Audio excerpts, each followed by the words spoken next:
Hello, welcome back to our channel. நம்ம இன்றைக்கி வீட்டில் இடி சாம்பார் எப்படி பண்ணலான்னு சொல்லிட்டு பார்க்கலாம். ஃபர்ஸ்ட் அதோட பவுடர் எப்படி மேட் பண்ணலான்னு சொல்லி பார்க்கலாம். ஃபர்ஸ்ட் ஒரு கடாயை எடுத்து வச்சுக்கோங்க. இதில் ஒரு 3 ஸ்பூன் பச்சரிசி சேர்த்து அதை நல்லாவே ட்ரை ரோஸ்ட் ஆக்கி எடுத்து வச்சுக்கலாம் தனியாக ஒரு பிளேட்டில்.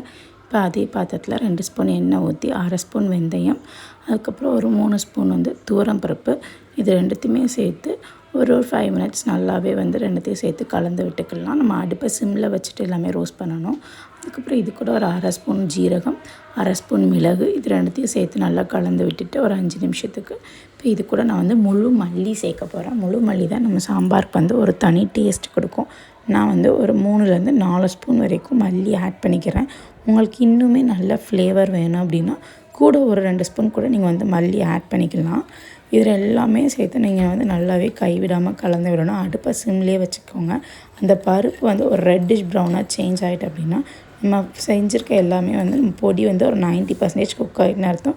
இது கூட நான் ஒரு கைப்பிடி கருவேப்பிலை போட்டு ரோஸ்ட் பண்ணிக்கிறேன். நம்ம காரத்துக்கு தகுந்த மாதிரி வத்தல் சேர்த்துக்கலாம். நான் ஒரு 10லேருந்து 12 அளவுக்கு வத்தல் எடுத்து சேர்த்துக்கிறேன். நீங்கள் உங்களுக்கு தகுந்த மாதிரி எடுத்துக்கோங்க. இப்போ இதில் எண்ணெய், கடுகு, கருவேப்பிலை போட்டு நல்லா ரோஸ்ட் பண்ணிட்டு அது கூட குட்டி வெங்காயம், சாம்பாருக்கு குட்டி வெங்காயம் நல்லாவே ஒரு ஃப்ளேவர் கொடுக்கும். இப்போ இது கூட நான் எல்லா காய்கறியுமே ஆட் பண்ண போகிறேன். ஒரு 1/2 கேரட், அதுக்கப்புறம் மாங்காய், அதுக்கப்புறம் தக்காளி, அதுக்கப்புறம் பச்சை மிளகாய், முருங்கைக்காய், ஒரு கையளவுக்கு கொத்தமல்லி இலை, ஒரு உருளைக்கிழங்கு, ஒரு கத்திரிக்காய், இவ்வளோத்தையும் எடுத்து ஒன்று ஒன்றா நம்ம ஆயில் கூட ரோஸ்ட் பண்ண ஸ்டார்ட் பண்ணிடலாம். எல்லா காய்கறியுமே போட்டு எல்லாத்தையுமே நல்லா கலந்து விட்டுடலாம்.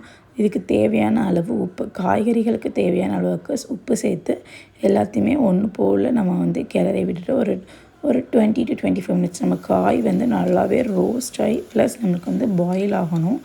இது கூட நீங்கள் இது செஞ்சுட்டு இருந்தால் சைடில் நம்ம பருப்பை வேக வச்சு எடுத்துக்கலாம்.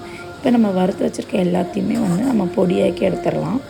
இப்போ இந்த பொடி நீங்கள் எக்ஸஸாக இருந்தால் நீங்கள் ஸ்டோர் பண்ணி வச்சு நீங்கள் நெக்ஸ்ட் எப்போலாம் சாம்பார் செய்கிறீங்களோ அப்போலாம் யூஸ் பண்ணிக்கலாம். இப்போ நான் காய் பாயில் ஆகிறதுக்கு தண்ணி ஊற்றிருக்கேன். அது கூட எனக்கு ஒரு 5 ஸ்பூன் எடுத்து இந்த பொடியை ஆட் பண்ணுறேன். இது ஆட் பண்ணிட்டு கொஞ்சம் பாயில் ஆனோன்னா நம்ம பருப்பு எடுத்து இது கூட சேர்த்துற வேண்டியதான். சேர்த்து நல்லா கிளறி விடணும். நல்லா நம்மளுக்கு பருப்பு எல்லாமே சேர்த்து பாயில் ஆகி வரும்போது ஒரு கைப்பிடி அளவுக்கு கொத்தமல்லி எடுத்து நம்ம எல்லாத்தையுமே லாஸ்ட்டு ஃபைனல் ஸ்டேஜ்க்கு தூவி விட்டுட்டு ஒரு நல்லாவே ஒரு ஸ்மெல் வரும். அந்த ஸ்மெல் வர நம்மளுக்கு நல்லா குக் ஆகுதுன்னு அர்த்தம். இப்போ சர்வ் பண்ண ஸ்டார்ட் பண்ணிடலாம்.